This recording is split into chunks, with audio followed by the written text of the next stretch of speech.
Sa PGP.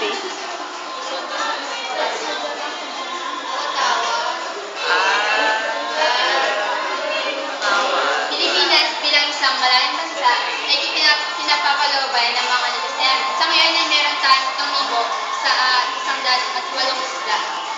Di ba dati po ay 7,107? Ngayon po ay 7,108 islands na tayo. Bakit it's more fun in the Philippines? Social climbing. Alam naman natin na maraming sa ating bansa ng mga bulubundukin, kaya dinarayo tayo ng mga turista, pati na rin ang kapwa nating Pilipino.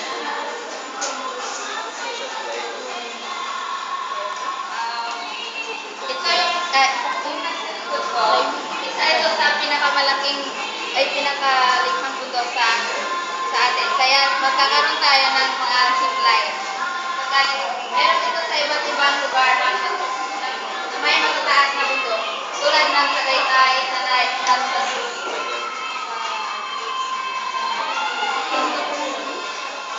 Quago. More fun in the Philippines. Quago. Ang tertiary Ay, di pala. hayop na matatagpuan Toko. sa mundo. Isa rin ito sa mga dinarayo ng mga turista. Ngunit sa paglipas ng panahon, naging isa na ito sa mga naging endangered species. Sana pangalagaan natin ilinang pa natin yung mga ligas na ito.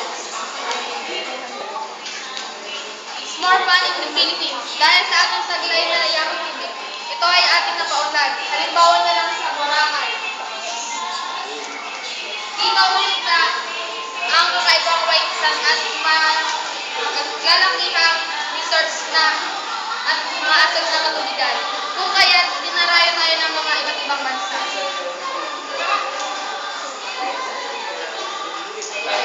It's more fun in the Philippines kasi marami tayong iba't ibang festival na dinarayo ng mga foreign ay mga dayuhan galing pa sa ibang bansa. Masayahin, natural kasi sa tao. Sa Pilipino yung masayahin. Yun.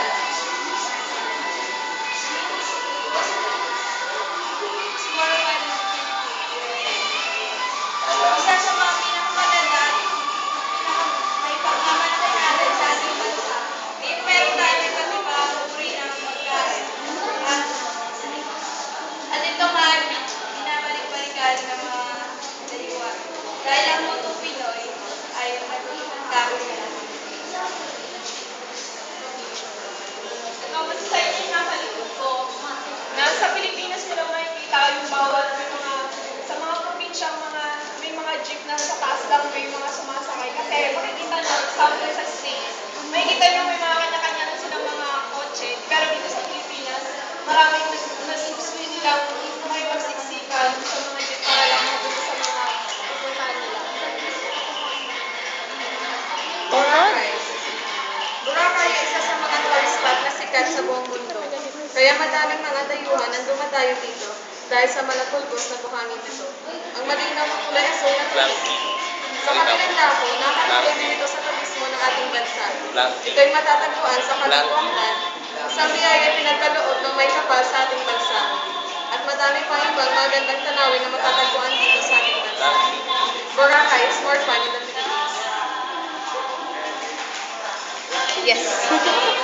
Okay, more fun in the Philippines. Simula nung may influensya tayo ng mga Espanyol sa pagiging Kristiyano, naging mataas na yung pananampalataya natin mga Pilipino. Makikita natin yun sa fiesta ng Black Nazareth. Kahit na delikado, pilit pa rin nilang naipagsiksikan para lang mahawakan yung Nazareth.